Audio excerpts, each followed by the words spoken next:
Imos ver outra aplicación da derivada. Neste caso, para estudar a curvatura dunha función, é dicir, ver os intervalos onde a función é cóncava ou onde é convexa. Respecto do criterio de convexidade, imos utilizar o establecido pola Ciuga para as probas ABAU. Segundo este criterio, defínese que unha función f é convexa nun intervalo se o segmento que une dous puntos da gráfica está por encima da gráfica de f nese intervalo. E defínese que unha función f é cóncava nun intervalo se o segmento que une dous puntos da gráfica queda por debaixo da gráfica nese intervalo. Tamén podemos ver outra definición de cóncava e convexa utilizando a recta tanxente. Neste caso dicimos que unha función é cóncava nun intervalo onde é derivable cando en cada punto da gráfica a recta tanxente queda por encima da curva. Outro punto da gráfica, a recta tanxente queda por encima da curva. E dicimos que unha función f é convexa nun intervalo onde é derivable cando en cada punto da gráfica a recta tanxente queda por debaixo da curva. E noutro punto da gráfica, a recta tanxente queda por debaixo da curva. Pois ben, obtiñamos f' cando derivávamos f. Que vai pasar se derivamos f'?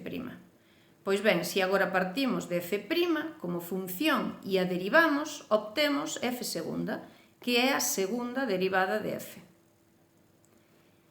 Dos resultados que temos para derivadas, dedúcense que se teño unha función dúas veces derivable nun intervalo, entón, se a segunda derivada é maior que cero para todos os puntos do intervalo, digo que a función é convexa nese intervalo, é dicir, ten esta forma. Pola contra, se a segunda derivada é menor que cero para todos os puntos do intervalo, a función é cóncava nese intervalo, é dicir, ten esta forma. Tamén podemos definir o que é un punto de inflexión e dicimos que unha función ten un punto de inflexión en x0 f de x0 se nese punto a función pasa de ser cóncava a ser convexa ou ben pasa de ser convexa a ser cóncava, é dicir, se cambia a súa curvatura. Como facemos para estudar logo os puntos onde os intervalos onde unha función é cóncava, é convexa e os puntos de inflexión?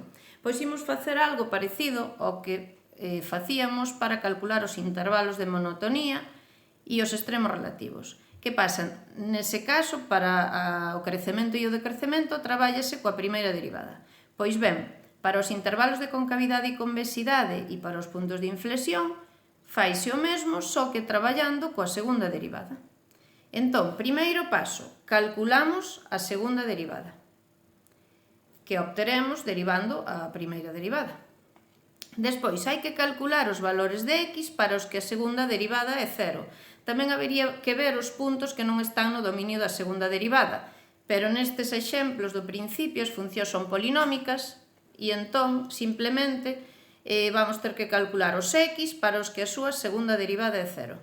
E despois hai que analizar o signo da segunda derivada. Cando a segunda derivada é positiva, a función é convexa, e cando a segunda derivada é negativa, a función é cóncava. Pois ben, vemos un exemplo. Imos calcular a concavidade e convexidade para esta función. Unha función polinómica. Entón, primeiro paso hai que calcular a segunda derivada. Como se calcula a segunda derivada? Pois, a partir de f, calculamos f', derivando. E despois, a partir de f', calcúlase f segunda, derivando outra vez. Agora, unha vez que temos a segunda derivada, hai que calcular os valores que fan cero a segunda derivada. Logo, segunda derivada igual a cero, resolvemos a ecuación e temos 4/3. Situámonos dentro do dominio da función, que como é un polinomio de menos infinito a máis infinito. Colocamos na recta real os valores, neste caso 1, que obtivemos de igualar a segunda derivada a cero, 4/3. E agora, para cada intervalo, teño que coller un punto e sustituílo onde? Pois antes para o crecemento sustituíase na primeira derivada. Agora, para a convexidade, como depende do signo da segunda derivada, vou coller un valor, por exemplo, o 0, e sustituílo na segunda derivada. Dame menos 8. Como é negativo, cando a segunda derivada é negativa, a función é cóncava.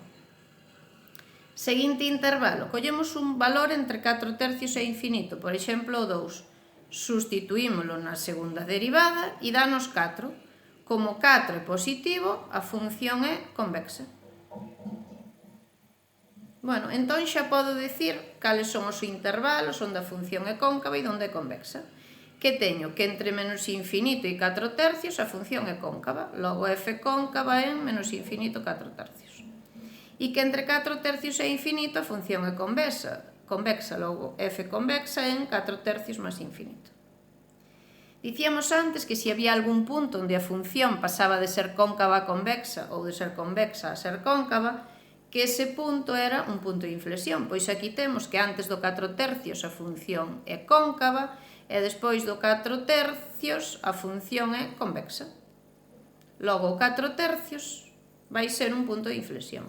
Punto de inflexión, 4 tercios, e debo calcular a segunda coordenada do punto de inflexión, que por ser un punto da función, sustituyo na función do enunciado 16/27. Logo, teño o punto de inflexión 4 tercios 16/27.